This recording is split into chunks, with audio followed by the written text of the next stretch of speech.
E aí, gente? Sou o Renan Matos, então, Zerando Livros. Chegamos então ao nosso exercício de número 26.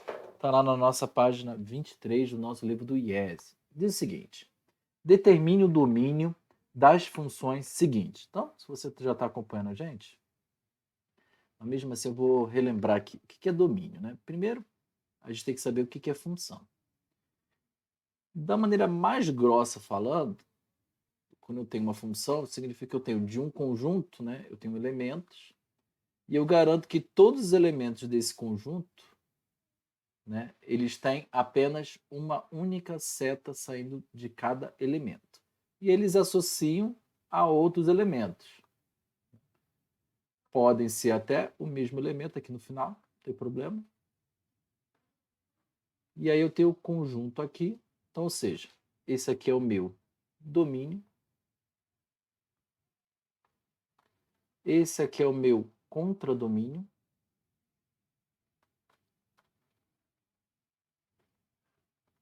E esse aqui é o meu conjunto imagem. Opa. Tá só o IM aqui. Então, basicamente, eu tenho o meu domínio, ou seja, onde todos os elementos eu garanto que eles saiam um X para cá, ou seja, tem um elemento para cá associado. O lugar onde recebe é a imagem e o conjunto que tem o conjunto imagem é o contradomínio. Nem sempre isso daqui é possível. Às vezes existe um elemento que ele não consegue ter associação para cá. Por exemplo, a f mais clássica que nós temos na matemática, que é a f de x igual a 1 sobre x. Quando x é igual a zero, repare uma coisa, essa função aqui não existe. Não tem como eu colocar zero aqui no lugar do x. Então, o que eu faço? Essa f aqui deixaria de ser função. Por quê? Porque existe esse elemento aqui, ó, que é o zero, e ele não vai ter nenhum associado no conjunto imagem. Então, o que simplesmente eu faço? Eu excluo o zero do meu domínio. Tudo bem? E assim eu volto. Então, como é que eu faria essa f de x aqui quando eu escrevo domínio? Eu colocaria que o domínio dela é os reais sem o zero. Tudo bem? Basicamente é isso que a gente vai fazer nesse exercício aqui, ó. A gente vai fazer a mesma coisa. Então, aqui, ó, letra A. X y igual a x menos raiz de 5. Então, repare uma coisa. Para todo número, por exemplo, quando x é igual a 5, a raiz dá zero. Então, raiz de zero é zero. A raiz quadrada de zero é zero. Então, beleza, tá tranquilo. Mas se eu botar qualquer número que seja um pouco mais... Perdão, se eu botar 5, 5 menos 5, zero, tá? Desculpa. Mas se eu botar x igual a 4, repara uma coisa, vai ficar menos 1. E a raiz de menos 1 não pertence ao conjunto dos reais. Tá? Isso é uma aula lá mais para frente, ela vai lá para os números complexos. Então, não pertence a esse domínio dos conjuntos reais. Então, o que eu tenho que fazer? Eu tenho que excluir todos os números que sejam menores do que 5. O 5 não precisa excluir, porque 5 menos 5, zero.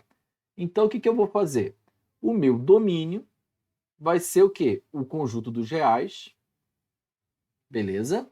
Menos, aí eu vou botar o quê? Menos o quê? Eu vou tirar todos os números negativos, ou seja, menos infinito, e vou até o número 5.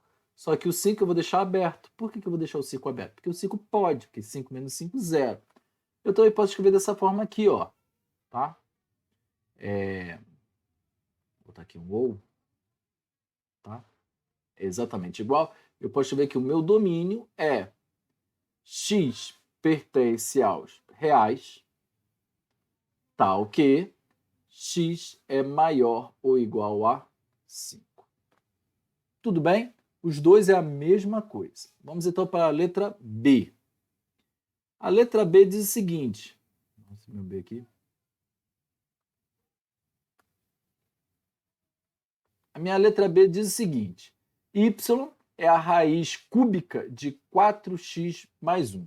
Então, olha só, repare uma coisa.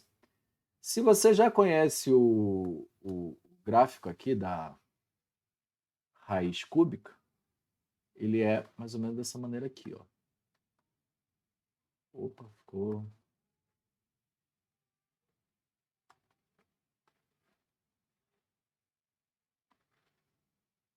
Tá bom. Eu tenho meu gráfico aqui. O meu gráfico da raiz cúbica ele é mais ou menos assim. Ó.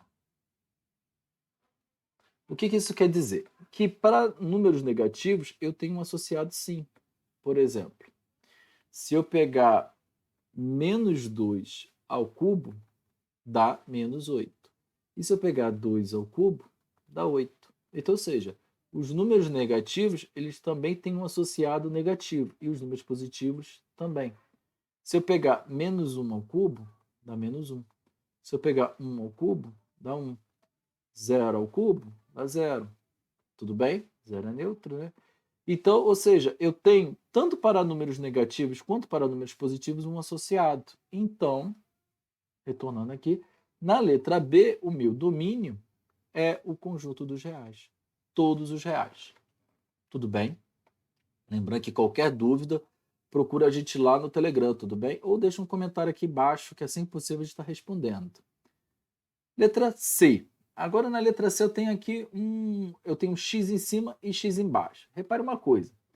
Aqui em cima da fração, não tem problema ela ser zero, não tem problema ela ser um número negativo. Eu não tenho nenhuma restrição quanto a esse polinômio aqui, tá? Ele pode ser zero, ele pode ser menos 1, ele pode ser menos qualquer número positivo. Eu vou conseguir efetuar a divisão. Agora aqui embaixo não. Repara a coisa. Primeira coisa, aqui embaixo ele não pode ser zero. Igual naquela função lá que eu falei, 1 sobre x. E em segundo ponto, aqui não pode ser números negativos. Então, por exemplo, se eu botar 3 aqui, 3 menos 3, 0. A raiz existe? Existe, igual a daqui de cima. Ela existe, raiz de 0 é 0. Só que eu vou ter um problema. Esse número aqui, 0 aqui embaixo, a função ela deixa de existir. Então, o que eu tenho que fazer? Eu tenho que pegar os números que são maiores do que 3. Tudo bem? Por exemplo, 4. 4 menos 3, 1. Né? Então, ou seja, isso aqui eu posso dividir por 1. Então, o meu domínio aqui é x pertence aos reais, tal que x é maior que 3. Tudo bem? Então, letra D. Na letra D, vamos analisar. Primeira coisa, aqui em cima eu tenho que garantir que a raiz ela tem que começar do zero para cima. Então eu posso pegar, por exemplo, o número menos 1. Menos 1 mais 1, 0. Fechou sem problema. Tá vendo aqui em cima?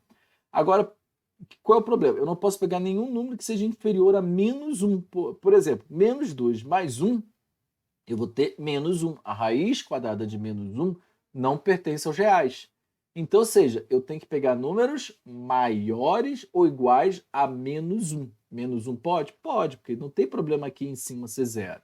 Não pode ser zero embaixo. E é aqui que está o nosso x. Ó. O nosso x ele não pode ser zero também. Ou seja, é uma interseção de dois conjuntos que eu estou fazendo.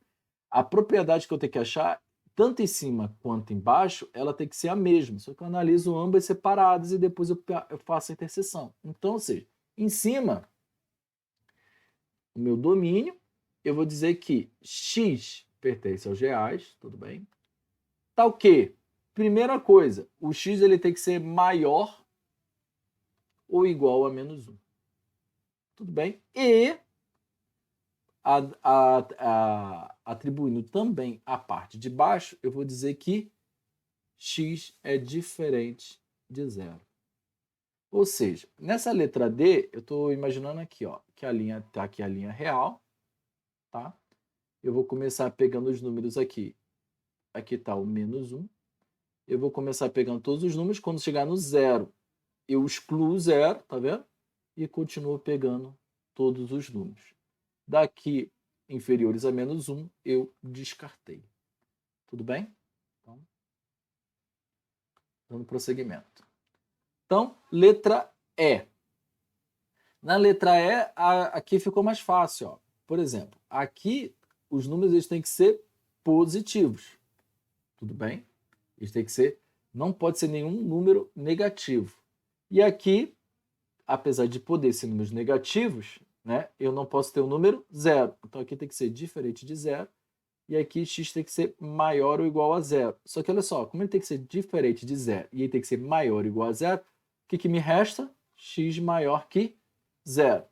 Então, o meu domínio é igual a x pertence aos reais, tal que x é maior que zero. Eu também poderia escrever como os reais não negativos e excluir o zero. Também é a mesma coisa. Beleza, gente? Então, te vejo no exercício 27. Qualquer dúvida, procura a gente lá no Telegram. Abraço.